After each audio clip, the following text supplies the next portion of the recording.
सुनने वाले सारे भाइयों बहनों और छोटे बड़े सबको मेरी राम राम। आज मैं आपके लिए लेकर आई हूँ दशा माता या होली दसे की सास बहू दोनों के व्रत करने वाली कथा। कहानी शुरू करने से पहले हमेशा की तरह एक छोटी सी रिक्वेस्ट, अगर आपने मेरे चैनल को अभी तक सब्सक्राइब नहीं किया है तो प्लीज इसे सब्सक्राइब करें, दोस्तों और परिवार वालों के साथ शेयर करें और घंटी वाला बटन दबाना ना भूलें ताकि आने वाले हर नए वीडियो की नोटिफिकेशन पहले ही आपको मिल जाए।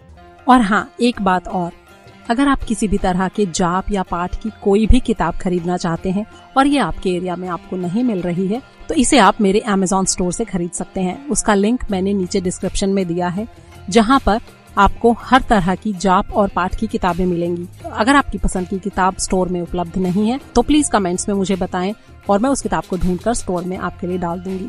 इसके अलावा गणगौर और नवरात्रि की पूजा के लिए किसी भी तरह का अगर कोई सामान आप खरीदना चाहते हैं तो उसका भी लिंक मैंने अलग से डिस्क्रिप्शन में दिया है। अगर आप रोज की पूजा का कोई सामान खरीदना चाहते हैं तो उसका अलग लिंक डिस्क्रिप्शन में दिया हुआ है। और अगर आपके घर में शादी विवाह या दूसरा कोई फंक्शन या पूजा या समारोह है तो उसके लिए भी मैंने एक अलग से एक स्टोर बनाया है। Amazon पर हजारों जो चीजें अवेलेबल हैं उनमें से मैंने छांट कर बहुत ही रीजनेबल और अच्छी क्वालिटी और उचित दाम वाली चीजें चुनकर मैंने आपके लिए ये लिंक तैयार किया है। तो अगर आपको इनमें से रोज की पूजा, किसी खास त्योहार की पूजा, शादी विवाह या किसी अन्य तरह के सामान की जरूरत हो तो आप उनके अलग अलग लिंक्स पर जाकर वहां से ये सामान खरीद सकते हैं। तो आइए शुरू करते हैं सास बहू दोनों के व्रत करने वाली कहानी। गणेश जी की कहानी अंत में दी गई है। एक घर में एक सास बहू रहती थी। बहू का पति परदेश कमाने गया हुआ था। एक दिन सास ने बहू से गांव में से आग लाकर भोजन पकाने को कहा। बहू गांव में आग लाने गई, लेकिन किसी ने भी उसे आग नहीं दी। सभी ने यही कहा, जब तक दशा माता की पूजा नहीं हो जाती तब तक आग नहीं मिलेगी। बेचारी बहू खाली हाथ घर लौट आई और उसने सास को कहा कि आज पूरे गांव में दशा माता की पूजा है, इसलिए कोई भी आग नहीं दे रहा है। शाम हो जाने पर सास आग लेने के लिए गांव में गई। तब औरतों ने उसे आराम से बैठाया और कहा, सुबह तुम्हारी बहू आग लेने आई थी, लेकिन हमारे यहाँ पूजा नहीं हुई थी, इसलिए हम आग नहीं दे पाए। सास आग लेकर अपने घर पहुंची ही थी कि एक आदमी बछड़ा लिए आया। उसके पीछे एक गाय थी। स्त्री ने उससे पूछा कि ये गाय का पहला बच्चा है क्या? आदमी ने उत्तर दिया, हाँ। फिर उसने पूछा, बछड़ा है या बछिया? तो आदमी ने कहा कि बछड़ा है। तब सास ने घर जाकर बहू से कहा, आओ हम दोनों भी दशा माता का डोरा लें और व्रत करें। तब दोनों सास बहू ने डोरा ले लिया। अगले दिन सुबह से उन्होंने व्रत करना शुरू कर दिया। 9 व्रत पूरे हो जाने पर 10वें दिन डोरे की पूजा की। सास बहू दोनों ने मिलकर गोल गोल 10-10 अर्थात कुल 20 फेरे बनाए। 21वां बड़ा फेरा गाय को दिया। पूजन समाप्त होने पर सास बहू दोनों पारण करने बैठी। ठीक उसी समय बुढ़िया के बेटे ने परदेश से लौटकर दरवाजे पर आवाज लगाई। आवाज सुनकर माँ ने मन में सोचा कि क्या हुआ, थोड़ी देर बेटा दरवाजे पर ही खड़ा रह जाएगा, मैं पारण करने के बाद दरवाजा खोलूंगी। इधर बहू ने आवाज सुनी तो उसे इतनी हिम्मत नहीं हुई कि वो रुक जाए। अपनी थाली का अन्न इधर उधर करके झट से पानी पीकर उठ खड़ी हुई और जाकर दरवाजा खोल दिया। पति ने उससे पूछा, अम्मा कहाँ है? बहू ने उत्तर दिया कि वो तो अभी पारण कर रही हैं। तब पति बोला, मैं तुम्हारे हाथ का जल भी नहीं पीऊंगा, क्योंकि मैं 12 बरस से घर आया हूँ। इतने दिनों न जाने तुम कैसे रही होंगी। अम्मा आएगी, वो जल लाएंगी, तभी जल पीऊंगा। ये सुनकर बहू चुपचाप बैठ गई। इतनी देर में उसकी सास ने पारण किया और अपनी थाली धोकर पी। तब वो उस लड़के के पास गई। लड़के ने माँ के पैर छुए। माँ उसे आशीर्वाद देकर घर में ले आई और थाली परोसकर उसके सामने रखी। बेटा भोजन करने लगा। उसने हाथ में पहला ग्रास ही लिया था कि फेरों के वो टुकड़े जो बहू ने अपनी थाली में फेंक दिए थे अपने आप बेटे के सामने आने लगे। बेटे ने माँ से पूछा, ये सब क्या हो रहा है? माँ बोली, मैं क्या जानूं बेटा, बहू जाने। ये सुनकर बेटा आग बबूला होकर बोला, ऐसी बहू मेरे किस काम की जिसके चरित्र की तुम साक्षी नहीं हो। मैं इसे घर में नहीं रख सकता, इसे अभी घर से निकालो। अगर ये घर में रहेगी तो मैं घर में नहीं रहूंगा।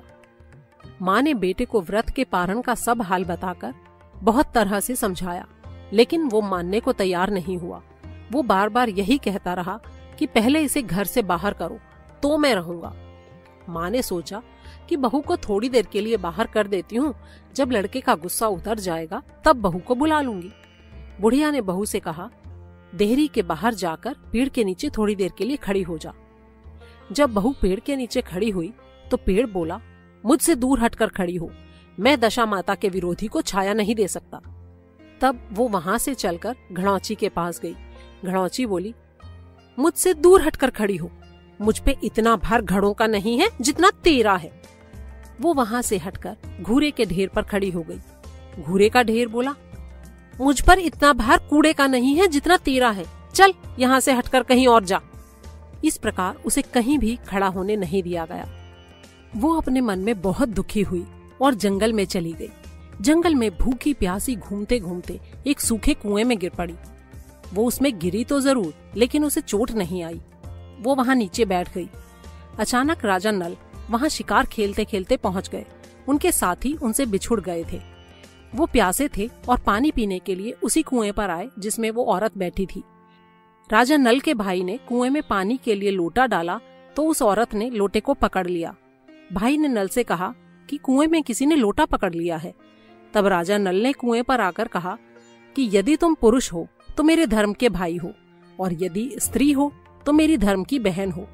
तुम जो भी हो बोलो, मैं तुम्हें बाहर निकाल लूंगा। तब स्त्री ने अंदर से आवाज दी।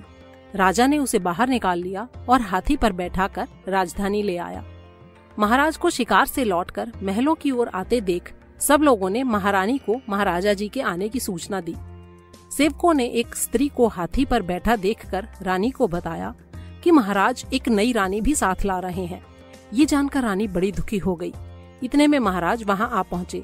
रानी ने हाथ जोड़कर विनती की, महाराज मुझसे ऐसी क्या गलती हो गई जो मेरे रहते आपने दूसरा विवाह कर लिया। राजा नल ने हंसकर उत्तर दिया, वो तुम्हारी सौत नहीं ननद है, मेरी धर्म की बहन है। तुम्हें उसके साथ अपनी सगी ननद की तरह बर्ताव करना चाहिए। ये सुनते ही महारानी का चेहरा प्रसन्नता से कमल की तरह खिल उठा। वो बोली, मैं तो अब तक ननद का सुख जानती ही नहीं थी। अच्छा हुआ जो मुझे सौभाग्य से ननद भी मिल गई। राजा ने उसका नाम मुंह बोली बहन रखा और उसके लिए अलग से एक महल बनवा दिया। उसके दिन अब सुखपूर्वक बीतने लगे। एक दिन राजा की घोड़ी को बच्चा हुआ तो राजमहल की औरतें बधाई गीत गाने लगीं। मुंह बोली बहन ने अपनी दासियों से कहा, बाहर जाकर पता करो कि किस बात की बधाई गाई जा रही है। दासियों ने बताया, महाराज की घोड़ी ने अच्छी घड़ी में एक उत्तम बछड़े को जन्म दिया है, उसकी बधाई गाई जा रही है। तब मुंह बोली बहन ने पूछा, क्या घोड़ी ने पहली बार बच्चे को जन्म दिया है? दासियों ने कहा, हाँ। तब मुंह बोली बहन ने महारानी के पास जाकर कहा, आओ भाभी, हम तुम दोनों दशा माता का डोरा लें। रानी ने पूछा, ये डोरा क्या होता है, मुझे बताओ। वो बोली, दशा माता के व्रत का ये नियम है कि पहले पहल जब गाय या घोड़ी या स्त्री के प्रसव की खबर सुने तब डोरा लेकर व्रत शुरू करते हैं। 9 व्रत करने के बाद 10वें दिन डोरे का पूजन करके विसर्जित करते हैं। इसी के साथ उसने पारण का नियम भी बताया। तब महारानी बोली, तुम्हारा व्रत तुम्हें ही फले, मैं तो पूड़ी और दूध की खीर खाने वाली रानी भला बन फराग गोले की पपड़ी खाकर कैसे रह सकती हूँ? ऐसा खाना खाए मेरी दुश्मन। ये सुनकर ननद बोली, भाभी मुझे जो चाहे कह लो, लेकिन व्रत के संबंध में कुछ मत कहो। इसी व्रत के उल्लंघन के कारण मैं मारी मारी फिरती आपके देश में आ गई हूँ। महारानी ने उदासीनता से कहा, मुझे क्या पड़ी है, तुम्हें जो अच्छा लगे वो करो, मैं मना थोड़ी कर रही हूँ। मुंह बोली बहन ने श्रद्धा पूर्वक दशा माता का डोरा लिया। 9 दिन तक व्रत किए। 10वें दिन विधिवत पूजन किया। गोला फेरा बनाए और संध्या को पारण करने बैठी। उसी समय अचानक उसके पति को कुछ प्रेरणा सी हुई और वो अपनी माँ से आज्ञा लेकर अपनी पत्नी को ढूंढने चल दिया। ढूंढते ढूंढते वो राजा नल की राजधानी में पहुंच गया और अपनी पत्नी को ढूंढने लगा। उसने एक कुएं पर कुछ औरतों को बातें करते देखा। एक कह रही थी, राजा की मुंह बोली बहन बहुत ही सुंदर है, आजकल उसी का किया हुआ सब कुछ होता है। दूसरी औरत बोली, सुंदर होने के साथ साथ धर्मात्मा भी है, जब से आई है तभी से उसने सदा व्रत खोल रखा है, उसके दरवाजे से कोई भी आदमी खाली हाथ नहीं लौटता। तीसरी औरत बोली, वो जैसी धर्मात्मा है वैसी सदाचारिणी भी है, चौथी बोली, वो सदाचारिणी और सर्वप्रिय भी है, सारी प्रजा उससे खुश है। पांचवी औरत बोली, ये सब तो ठीक है, लेकिन अब तक ये नहीं पता चला कि वो कौन है और कहाँ की रहने वाली है। उन औरतों की बातें सुनकर वो साधु के वेश में राजा नल की मुंह बोली बहन के महल के द्वार पर जा पहुंचा। वहां उसने भिक्षा के लिए आवाज लगाई तो द्वारपाल उसे भिक्षा देने लगा। उसने द्वारपाल के हाथों से भिक्षा लेने से मना कर दिया और बोला, भिक्षा देने वाली स्वामिनी के हाथ से ही भिक्षा ग्रहण करूंगा, नहीं तो अपने रास्ते जाता हूँ। तब द्वारपाल ने उससे कहा, इस समय वो दशा माता का व्रत करके पारण कर रही हैं। पारण समाप्त होने के बाद ही वो तुम्हें भिक्षा देंगी, तब तक तुम इंतजार करो। वो चुपचाप बैठकर इंतजार करने लगा। पारण कर लेने के बाद वो मुट्ठी भर मोती लेकर आई, लेकिन सामने अपने पति को पल्ला फैलाए देख मुस्कुराती हुई लौट गई। दोनों ने एक दूसरे को पहचान लिया था। महारानी ने मुंह बोली ननद को मुस्कुराते देखकर कहा, जब से तुम आई हो आज तक मैंने तुम्हें मुस्कुराते नहीं देखा। आज इस साधु को देखकर हंसने का क्या कारण है? मुंह बोली बहन ने उत्तर दिया, वो साधु हमारे घर का है। रानी ने पूछा, तब वो ऐसे क्यों आया है? उसने कहा, वो अभी मेरा पता लगाने आया है। महारानी ने राजा नल से कहा, तुम्हारी मुंह बोली बहन के घर के लोग आए हैं। राजा ने कहा, उनसे कह दो अभी यहाँ से घर जाकर हमारी हैसियत से आए, तब मैं बहन की विदाई करूंगा। राजा नल की मुंह बोली बहन का पति घर जाकर अपनी माँ से बोला, तुम्हारी बहू राजा नल के यहाँ उसकी बहन बनकर रह रही है। वो रोज सदा व्रत करती है और नियम धर्म से दिन बिताती है। तब उसकी माता ने उसे आज्ञा दी कि जाओ और बहू को लेकर आओ। वो डोली, गाजे बाजे और कहार आदि के साथ अच्छी तरह से धूमधाम से सज धज कर राजा नल की राजधानी को चल दिया। राजा ने उसका यथोचित आदर सत्कार किया और कुछ दिन उसकी आव भगत करके विधि पूर्वक बहन की विदाई कर दी। जब वो महल से बाहर निकलकर चलने लगी तो महल भी उसके पीछे पीछे चलने लगा। तब महारानी बोली, ननद जी तुम चली और मेरा महल भी ले चली, जरा पीछे मुड़कर तो देखती जाओ। जो ही उसने पीछे मुड़कर देखा तो राजा का सारा राजसी वैभव अचानक गायब हो गया। अब राजा की मुंह बोली बहन तो अपने पति के साथ आनंद से रहने लगी, लेकिन राजा नल और रानी का ये हाल हो गया कि वे दोनों कमरी कथरी ओढ़े फिरने लगे। उनके रसोई में पत्ते खड़खड़ाने लगे। राजा नल ने रानी से कहा, अब हमें यहाँ से किसी दूसरी जगह चले जाना चाहिए। रानी पतिव्रता स्त्री थी, उसने राजा की आज्ञा मान ली। चलते चलते वो एक गांव के पास पहुँचे। वहाँ बेरी के पेड़ पर बेर लगे हुए थे। राजा रानी दोनों भूखे थे। उन्होंने बेरों को उठाया तो बेर लोहे के हो गए। इस तरह राजा रानी जिस भी चीज को हाथ लगाते वो कंकड़ पत्थर में बदल जाती। फिर भी राजा रानी आगे बढ़ते गए। रास्ते में उन्हें एक व्यापारी मिला। व्यापारी ने उन्हें पहचान लिया। उसने उनके भोजन के लिए सेर भर आटा दिया। आटा लेकर वो नदी के किनारे गए। वहाँ रानी भोजन बनाने लगी और राजा स्नान करने चले गए। उस नदी में मछुआरे मछलियां पकड़ रहे थे। मछेरों ने राजा को 4 मछलियां दी। रानी ने मछलियां भूनकर रोटियां बना ली। राजा नल जब भोजन करने बैठे तो रोटियां ईंट में बदल गईं और मछलियां उछलकर नदी में चली गईं। वहां से चलकर राजा रानी अपनी मुंह बोली बहन के यहाँ गए। बहन को जब पता चला कि भाई भाभी आए हैं तो उसने सेवकों से पूछा कि कैसे आए हैं। सेवकों ने कहा, भिखारियों के हाल में आए हैं। ये सुनकर उसे बड़ी लज्जा आई। उसने राजा रानी को एक कुम्हार के यहाँ ठहरा दिया। शाम को थाल सजाकर बहन भाई भाभी से मिलने कुम्हार के घर गई। उसने भाभी के सामने थाल रखा तो भाभी ने कहा कि इस थाल में जो कुछ भी है उसे कुम्हार के चक्के के नीचे रख दो और चली जाओ। ननद थाल का सामान चक्के के नीचे रखकर चली गई। थोड़ी देर में राजा ने आकर रानी से पूछा, क्या बहन आई थी? क्या लाई थी? रानी ने कहा, आई तो थी, पर जो कुछ लाई थी मैंने इस चक्के के नीचे रखवा दिया है। राजा ने वहाँ देखा तो कंकड़ पत्थरों के सिवा कुछ भी नहीं था। राजा को समझते देर न लगी कि ये सब बुरी दशा के कारण हुआ है। भला मेरी बहन मेरे लिए कंकड़ पत्थर क्यों लाती? अब राजा रानी वहाँ से चलकर अपने मित्र के घर गए। मित्र को लोगों से पता चला तो उसने पूछा, कैसे आए हैं? उन्होंने उत्तर दिया, भिखारियों के वेश में आए हैं। मित्र ने दुखी होकर कहा, कोई बात नहीं, जैसे आए वैसे अच्छे, आखिर मित्र हैं, उन्हें मेरे महल में ले आओ। मित्र ने उन दोनों का स्वागत किया, उन्हें अच्छा भोजन कराया। एक कमरे में उनके लिए पलंग बिछवा दिए। उस कमरे में एक खूंटी पर नौलखा हार टंगा था। आधी रात के समय राजा तो सो गए, लेकिन रानी जाग रही थी। रानी ने देखा कि हार वाली खूंटी के पास दीवार में एक मोर का चित्र बना हुआ था। मोर धीरे धीरे उस हार को निगल रहा था। रानी ने राजा को जगाकर वो दृश्य दिखाया।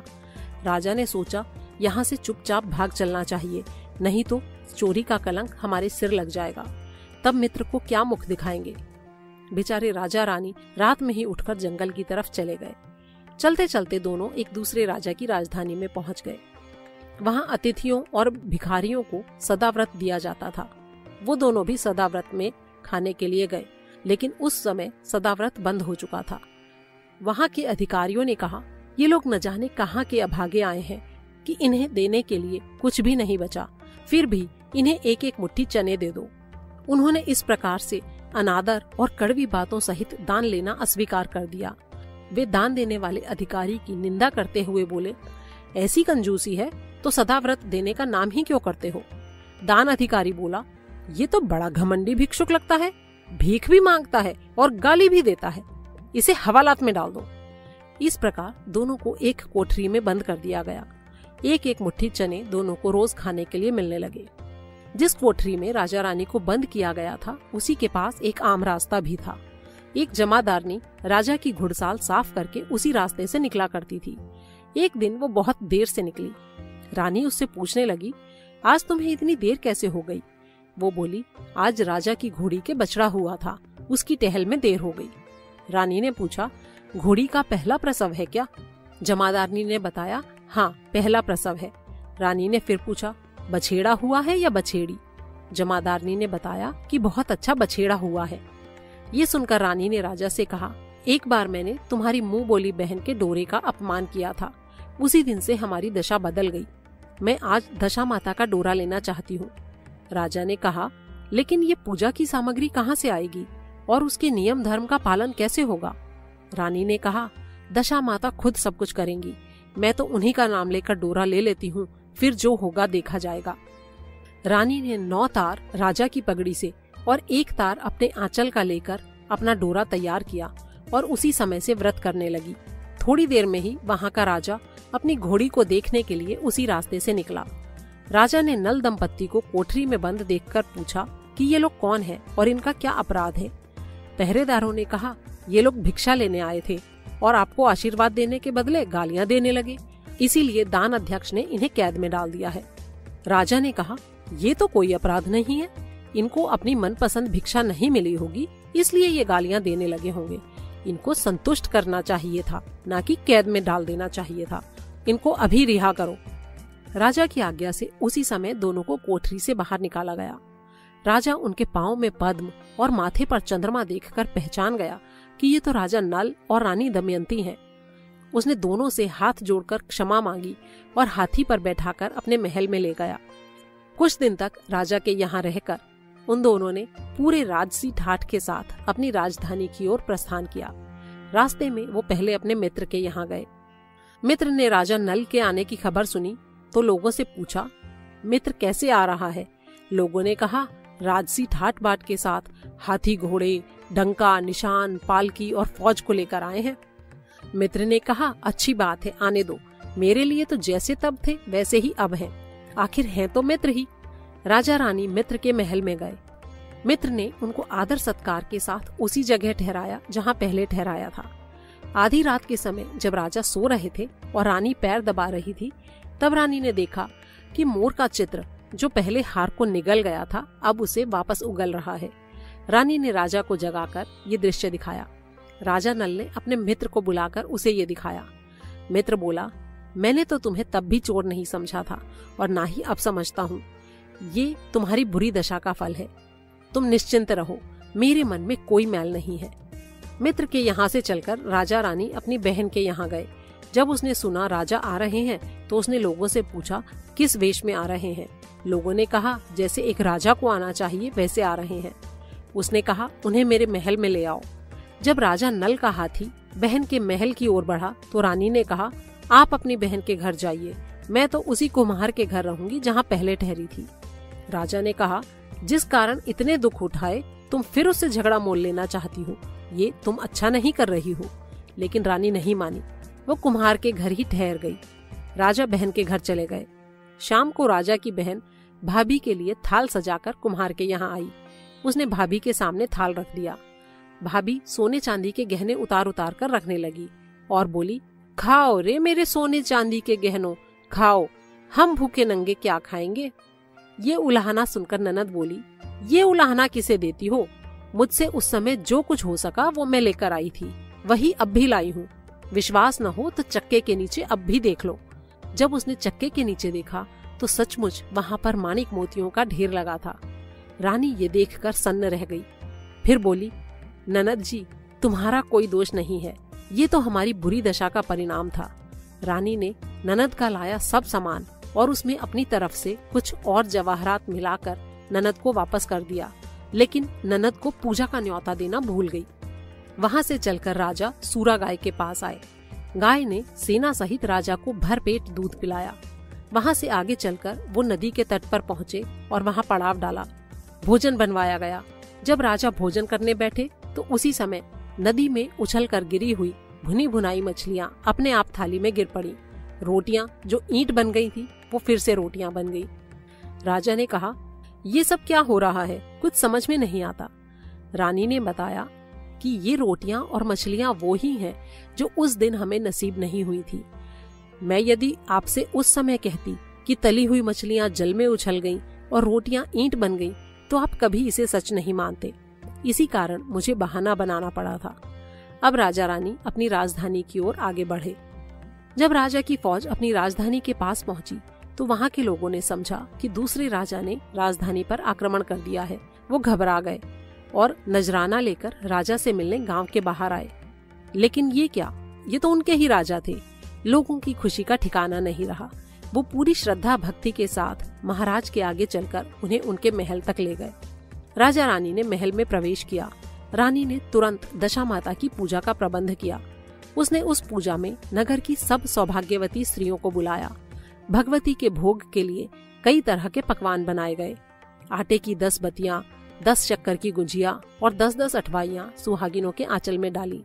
सुहागिनों का श्रृंगार करके दशा माता की पूजा शुरू हुई। कलश स्थापित करके दीपक को जलाया गया, लेकिन उसकी बत्ती जली नहीं। तब पंडितों ने कहा कि कोई न्योता पाने वाला न्योतने को रह तो नहीं गया है, याद कीजिए, उसके आने पर दीपक खुद जल जाएगा। रानी ने सोच विचार कर बताया, ननद न्योतने से रह गई है। पंडितों ने कहा उसे फौरन बुलाया जाए। राजा ने अपना सबसे तेज चलने वाला रथ भेजकर अपनी मुंह बोली बहन को बुलवाया। उसके आते ही कलश का माणिक दीपक प्रज्वलित हो गया। पूरी धूमधाम से पूजा की गई। अंत में सुहागिनों को भोजन कराकर विदा किया गया। उसी समय राजा ने राज्य में ढिंढोरा पिटवा दिया, मेरी प्रजा के सब लोग दशा माता का व्रत किया करें।